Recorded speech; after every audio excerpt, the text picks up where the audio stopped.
Nama saya Lala Istihana dengan NIM 2014-349 dari kelas Asuransi Syariah 3B. Video ini bertujuan untuk memenuhi tugas mata kuliah pengantar ilmu ekonomi makro. Pemikiran hukum Islam sebagai produk pemahaman dari pesan-pesan teks Al-Quran dan hadis selalu mengalami perkembangan. Problematika mengenai uang kertas di kalangan muslim menjadi sangat krusial. Uang merupakan inovasi besar dalam peradaban perekonomian dunia. Posisi uang sangat strategis dalam sebuah perekonomian. Dalam video tersebut dijelaskan bahwa 1 dinar mengandung emas 22 karat sebesar 4,25 gram. Sementara dirham adalah perak murni sebesar 2,975 gram. Jika dihubungkan dengan bahan makanan pokok, keduanya sangat stabil. Bahkan tidak terjadi inflasi sejak awal sejarah hadirnya agama Islam. Jadi, mungkin maksudnya uang kertas yang beredar saat ini tidak benar memiliki nilai seperti dinar dan dirham. Itu hanyalah kertas dan nominal yang dibuat dan diedarkan. Bisa dikatakan, uang merupakan bagian yang terintegrasi dalam suatu sistem ekonomi. Tapi ada yang perlu dikaji ulang mengenai uang, yakni dinar dirham sebagai uang sejak zaman Nabi.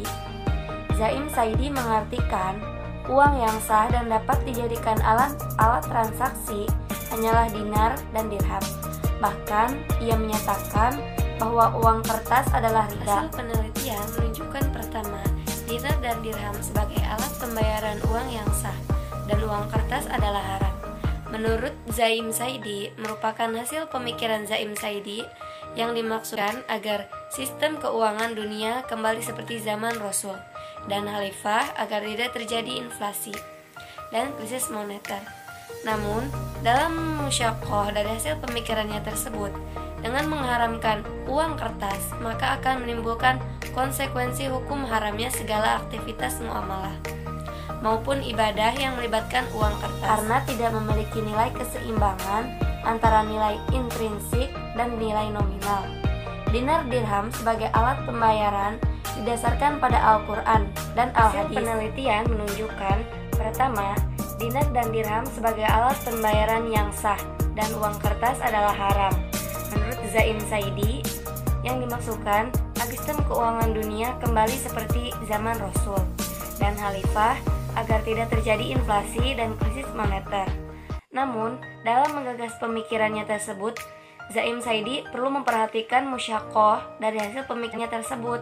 Dengan mengharamkan uang kertas, maka akan menimbulkan konsekuensi hukum haramnya segala aktivitas muamalah maupun ibadah yang melibatkan uang kertas. Sedangkan menurut beberapa ulama, masalah uang merupakan urf yang disepakati oleh masyarakat, bukan masalah syariah seperti yang digagaskan oleh Zaim Saidi itu. Yang kedua, terdapat beberapa alasan yang mendasari kenapa Zaim Saidi ingin kembali pada sistem yang dahulu.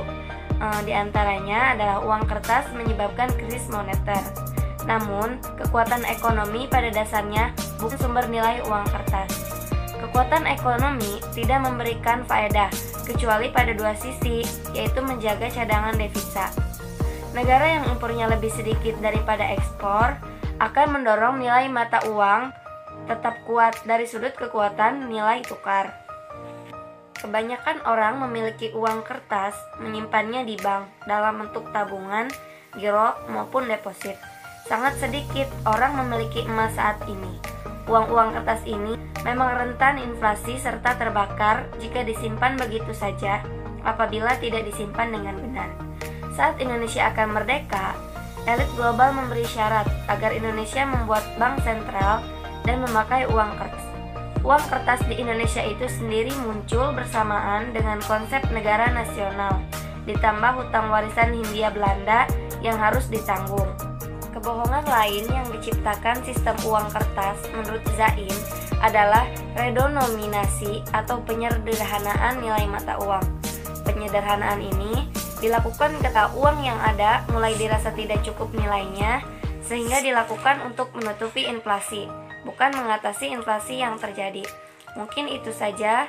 Kurang lebihnya mohon maaf. Wassalamualaikum warahmatullahi wabarakatuh.